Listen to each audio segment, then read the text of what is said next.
Another day, another basketball stories na naman ang pagkikwentuhan natin. At ngayon nga ay ang pag-uusapan natin ang balitang tatlong bagong player na kukunin pa ng Los Angeles Lakers. At ang balitang ayaw na nga daw i-trade pa ng Golden State Warriors si Jonathan Kuminga.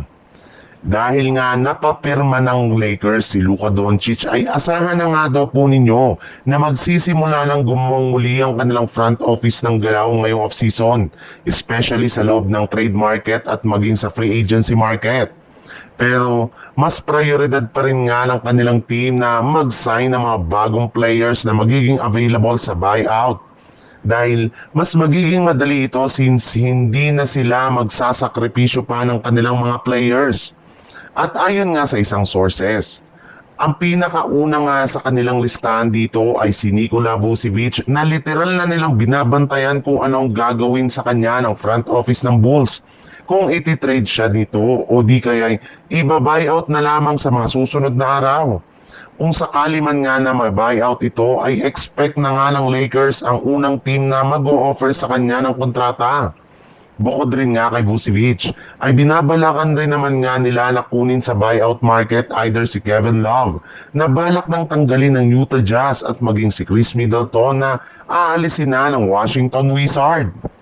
Sa ibang balita naman, alam naman nga po ninyo na napakadaming mga balitang trade nga ang nagsilabasan patungkol kay Jonathan Kuminga since ayaw na nga daw talaga nito na manatili pa sa lineup ng Golden State Warriors. Meron na rin naman ngang kupunan ngayon ang literal na nag-offer ng kanika nilang mga trade package sa Golden State Warriors, kagaya na lang ng Sacramento Kings at Phoenix Suns. Pero sa kabila nga ng mga ginawa nilang trade negotiation ng mga nagdaang araw, ay wala pa rin naman nga sila ditong nagawa ni isa mang trade move gayong hindi nga sila nagkasundo ng mga nasabing kupunan.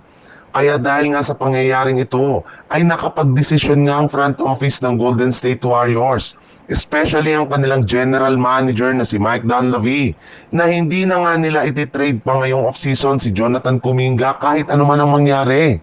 Yes, mananatili pa rin nga ito sa kanilang lineup sa kabila ng kadami-daming trade rumors na lumabas patungkol sa kanya.